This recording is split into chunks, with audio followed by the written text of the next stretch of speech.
अस्सलाम वालेकुम नाज़रीन, मैं हूं आपका मेज़बान राजा रज़ा। नागरिक इस वक्त हम मौजूद हैं मुज़म्मिल हाउस में और इस वक्त हमारे साथ मौजूद हैं समीर बलोच साहब। नागरिक इस वक्त हमारे साथ मौजूद हैं जो कि पाकिस्तान पीपल्स पार्टी के जियाले भी हैं और सोशल वर्कर भी हैं।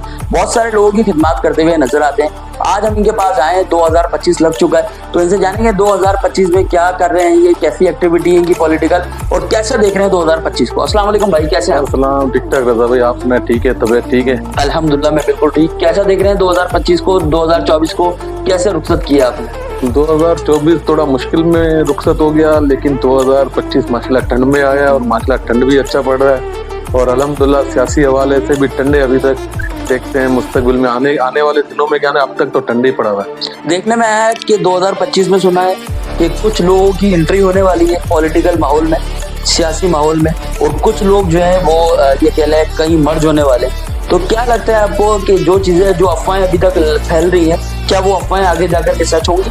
रजा भाई, मसला ये है कि आने वाले दिनों में देखेंगे, बोलने वाले तो बहुत कुछ बोल देते हैं कि ये होना है होना है, वक्त हर चीज सबको दिखा देता है। बिल्कुल, तो वक्त जिस तरह चलता रहेगा उस तरह मौसम, मतलब गर्मियाँ आते रहेंगे, कुछ तो कुछ पता लगता रहेगा कि गर्मियाँ स्वेटर निकालना शुरू कर लेंगे, तो वो वक्त आएगा तो देख लेंगे। बड़ा खूबसूरत इन्होंने जवाब दिया और आप देख सकते हैं कि गर्मियाँ आएंगी तो बंदा खुद ही जो है वो स्वेटर को रख देगा, वो गर्मियाँ एंजॉय करने लग जाएगा। समीर बलोच साहब, आपने सियासत में बड़ा टाइम गुजारा है और पाकिस्तान की एक बड़ी जमात है पाकिस्तान पीपल्स पार्टी, उसकी आप जो है जियाले हैं, और देखा गया है कि मिनिस्टर लेवल के लोग जो है वो आपके मुज़म्मिल हाउस पे आके आपसे मुलाकातें कर रहे होते हैं, तो सियासत को आप बड़े करीब से जानते हैं। तो आपका अपना एक्सपीरियंस क्या है इस हवाले से कि क्या ये जो माहौल बनने वाला है, ये माहौल बनेगा या वहीं सिर्फ आवाज़ें गूंजती रह जाएंगी? मैं रजा भाई देखो, एक बात आपको बताऊं, हम मोलाई लोग हैं, हमारा पाकिस्तान पीपल्स पार्टी मोलाई का है, तो हमारे पास लोग आते जाते हैं, बहुत अच्छे लेवल के लोग आते जाते हैं, क्योंकि हम हमारे पास आते हैं मैयतों में, दुआओं में, जनाजों में आते जाते हैं दुआ के लिए। ये हमारा पाकिस्तान पीपल्स पार्टी का फितरत है यार, बंदे के घर पे जाते हैं दुआओं के लिए, इसके लिए उसके लिए। मेरे पास भी आते जाते हैं, बिल्कुल हमारे दुआ के लिए ये लोग शामिल होते हैं, तो कोई ऐसी सामाजिक काम होता है उसके लिए आते हैं, बिल्कुल बिल्कुल आते हैं। समीर बलोच साहब, वैसे हमने देखा है कि आपके पास लोगों की आमतौर रफ लगी रहती है, कुछ लोग अपने मसाइल लेके आते हैं, कुछ आपके पास मिठाई का डब्बा लेके आते हैं कि भाई समीर बलोच भाई आपसे मुलाकात की, हमें बड़ा अच्छा लगा। लेकिन अभी गुज़श्ता कुछ दिनों पहले इंडस्ट्री एरिया में कंपनी के ऊपर कुछ महाजिर और सिंधियों के बीच के फड्डे हुए, और वो फड्डे अभी जो है बहुत ज्यादा बढ़ गए, यानी कि महाजिर और सिंधियों का फड्डा है। तो इस फड्डे को क्या हकीकत आप इसकी नहीं रजा भाई, मैं आपके कैमरे के थ्रू कहता हूँ और मैं आपको भी कहता हूँ कि ये सिंधी बलोचों की लड़ाई नहीं है, ये सिंधी माजिरों की लड़ाई नहीं है, क्योंकि ये लड़ाई है कुछ अनाथ परस्तों की, जो जिसकी अपनी मफादें हैं। सिंधी भी होश का नाकुल है, माजिर भी होश के नाकुल है, सब हम भाई हैं। ये लड़ाई को यहाँ रोके, ये कुछ अपना इनकी जाती लड़ाई है, कोई सिंधी माजिर की लड़ाई नहीं है, और सिंधी भी हमारे अपने, माजिर भी हमारे अपने। इसमें इंशाल्लाह ताला, इसमें आप देखो इनका आखिर का एंड ये होना है कि इनका आपस का कोई फैक्ट्री का लड़ाई झगड़ा होगा, या कोई फैक्ट्री में किसी मतलब भर्ती के लिए पड़ा होगा, या कोई इसी आपस में पड़ा होगा।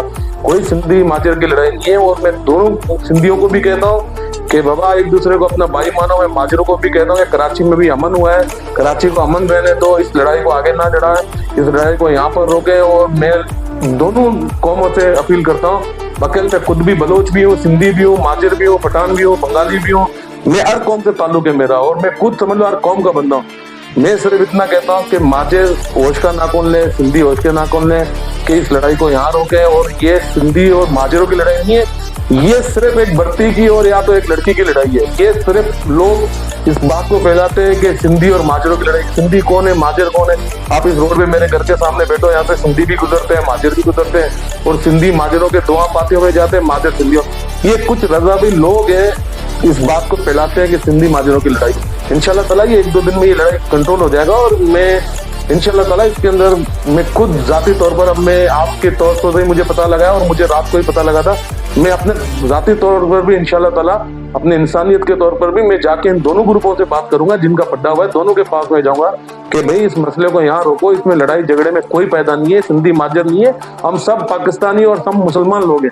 हमें, हमारे पास सिंधी माजर नहीं है, हमारा खून सबका एक है। बिल्कुल, तो हम अपना खून करते हैं, हम सब पाकिस्तानी, हमें पाकिस्तान को बनाना है, हमें कराची इंडस्ट्री एरिया को बनाना है, इन फैक्ट्रियों को हमारे को संभालना है। इन फैक्ट्रियां हैं तो हमारे बच्चों की रोजियां हैं। हमारे लड़ाई झगड़ों में ये फैक्ट्री वाले यहाँ से किसी और जगह में जाके कारोबार करेंगे, हम सब पछताएंगे और सब हम लोग परेशान होंगे। तो इससे बेहतर ये कि मैं आपको भी रजा भाई कहता हूँ कि इनके पास आप चले जाएं, दोनों ग्रुपों के पास चले जाएं, आप भी इनको समझाने की कोशिश करें। और मेरा कैमरे के हिसाब से जो भी मेरा बातों को सुन रहा है, तो प्लीज अगर मैं ना पहुंच पाऊं तो कोई और पहुंचे, इस मसले को यहाँ पर रोके और इस मसले को यहीं पर खत्म करे। सिंधी माजरों का कोई लड़ाई नहीं है, ये कुछ शख्सों की लड़ाई है और यहाँ पर इसको खत्म किया जाए। सोनी भाई के साथ हैं हम लोग, जो सोनी भाई के साथ हुआ वो वाकई में गलत हुआ। सोनी भाई के पास हम जाएंगे, खुद भी जाएंगे, और सोनी भाई बड़े दिल के आदमी है और इंशाल्लाह ताला इस मसले को खुद सोल्व करवाने की तरफ जाएंगे। देख सकते हैं नाज़रीन के समीर बलोच साहब का भी यही कहना है कि सिंधी और महाजिर दोनों ही हमारे भाई हैं। तो खुदारा आप लोग भी जो हमारी ये वीडियो देख रहे हैं, तो आपस में ना लड़े, जो भी बात है वो किसी बड़े के पास जाए,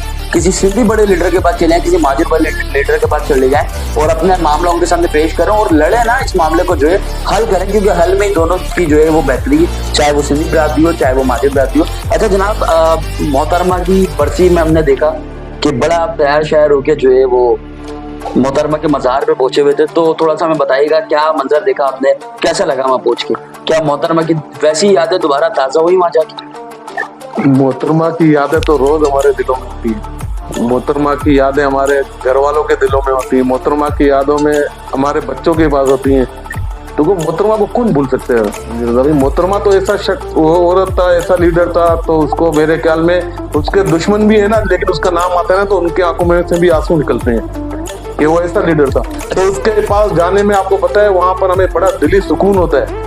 हम नहीं, पूरे मुल्क भर से उधर पाँव रखने के लिए जगह नहीं होता। मैंने देखा कि भाई मोहतरमा की जो बरसी थी उसमें दीगर सियासी जमातों के लोग भी आए हुए थे कि भाई मोहतरमा की बरसी है, और बेनज़ीर जो हमारे पाकिस्तान पीपल्स पार्टी की जो है सरबराह भी रह चुके हैं और मुल्क पाकिस्तान की प्राइम मिनिस्टर भी रह चुके हैं, मोहतरमा बेनज़ीर भुट्टो। तो पाकिस्तान में मुखालिफ सियासी जमातों के लोग भी उनकी बड़ी इज्जत करते हैं और आज भी उनका नाम वैसे ही है जैसे जब वो प्राइम मिनिस्टर थी उस वक्त भी है। लोग कहते हैं कि भाई मोहतरमा का दौर बहुत अच्छा था, उसमें सस्ताई भी थी और मोहतरमा सबके मसाइल भी सुनती थी। तो मोहतरमा वाला जो लीडरशिप है, जो मोहतरमा वाली लीडरशिप है, वो लीडरशिप अब नजर क्यों नहीं आती? देखो मैं तो छोटा हूँ, लेकिन मैं आपको एक आप है छोटे, लेकिन आपने सियासत में बड़ा टाइम गुजारा, तो आपको क्या लगता है वो लीडरशिप कैसे वापस? मैं इस चीज का वो बात बता रहा हूँ। मोहतरमा के बाद हमारा एक हुकूमत रहा, वो जो मोहतरमा के मरने के बाद, तो आपको पता है हमारे जो लीडर थे, हमारे चेयरमैन साहब, हमारे जरदारी साहब, ये हमारे बिलावल साहब, ये सब सोग में थे। ठीक है, सोग में थे, सोग में इस तरीके से थे। आप मुझे बताएं, अल्लाह माफ करे, उस दौरान इनका दिमाग में वो चीज था कि मतलब कि हमसे हुआ क्या। वो 5 साल हमारे गुजर गए।